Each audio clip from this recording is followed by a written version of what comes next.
श्री स्वामी समर्थ मंडळी, भाग्यश्री कुकिंग या यूट्यूब चॅनलमध्ये तुमचं सगळ्यांचं मनापासून स्वागत. मी भाग्यश्री. आज आपण बनवणार आहोत पावसाळ्यात सगळ्यांच्या आवडतीची खुसखुशीत कोथिंबीर वडी. बाहेरून एकदम क्रिस्पी आणि आतून मऊ अशी ही वडी एकदा केली की पुन्हा पुन्हा बनवाल. तर चला आपण वेळ न घालवता रेसिपीला सुरुवात करूया. या ठिकाणी मी तुम्हाला काही छोट्या छोट्या आणि महत्त्वाच्या टिप्स पण मध्ये मध्ये शेअर करणार आहे. त्यासाठी तुम्ही व्हिडिओ शेवटपर्यंत नक्की पहा. आणि हो, तुम्हाला रेसिपी कशी वाटली, आवडली असेल तर नक्की लाईक आणि शेअर सबस्क्राईब करायला विसरू नका. तर चला या ठिकाणी आपण रेसिपीला सुरुवात करूया. आता या ठिकाणी मी घेतले आहे पाववाटी तीळ, 5 ते 6 हिरव्या मिरच्या, 8 ते 10 लसणाच्या पाकळ्या आणि 1 वाटी बेसन आणि पाव वाटी तांदळाचं पीठ.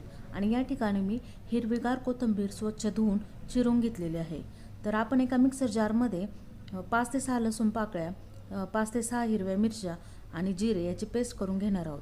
या ठिकाणी मी मोठ्या भांड्यात कोथिंबीर टाकलेली आहे. त्यावर बेसन पीठ 1 वाटी, पाव वाटी तांदळाचं पीठ आणि भरपूर असे तीळ घातलेत. त्यातच आपण हिरवी मिरचीची पेस्ट घालणार आहोत. त्यात पाव चमचा लाल तिखट, पाव चमचा हळद आणि चवीनुसार मीठ घालायचे. आणि सगळ्यात महत्त्वाचं, आता या ठिकाणी मी ओवाही घातला आहे. सगळ्यात महत्त्वाची टीप, या ठिकाणी आपण त्याच्यावर तेल घालून घेणार आहोत. आता तेल यासाठी घालायचे की तेल जर घातलं तर आपल्याला म्हणजे वड्या आतमधून एकदम मऊ आणि बाहेरून क्रिस्पी होण्यास मदत होते.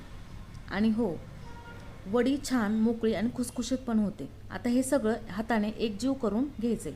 गरजेनुसार थोडं थोडं पाणी घालायचे आणि घट्ट गोळा मळून घ्यायचे. आता या ठिकाणी काही वेळेस पाणी घालण्याची गरज पडत नाही, पण जर गरज पडली तर थोडं थोडं पाणी घालून पीठ मळून घ्यायचे. छोटी टिप्स या ठिकाणी मी सांगते.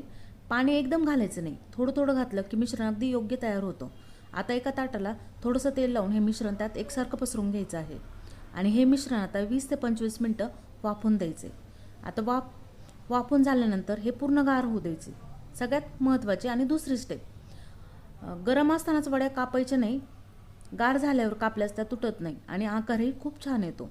आता आपल्या आवडीचा आकार आपण आपल्या वड्याला देऊ शकतो. कढईत थोडंसं तेल गरम करून घ्यायचं आणि वड्या मस्त अशा मध्यम आचेवर तळून घ्यायच्या. या ठिकाणी पहा, आपलं बॅटर गार झालेलं आहे, वाफवून घेऊन गार झालेलं आहे. आणि त्याच्यात मस्त असा आकार पाडून घ्यायचा आहे. तुम्ही तुमच्या आवडीचा आकार देऊ शकता. डायमंड शेप किंवा चौकोन शेप किंवा वेगळं काही तुम्हाला वाटलं तर तुम्ही कापून घेऊ शकता.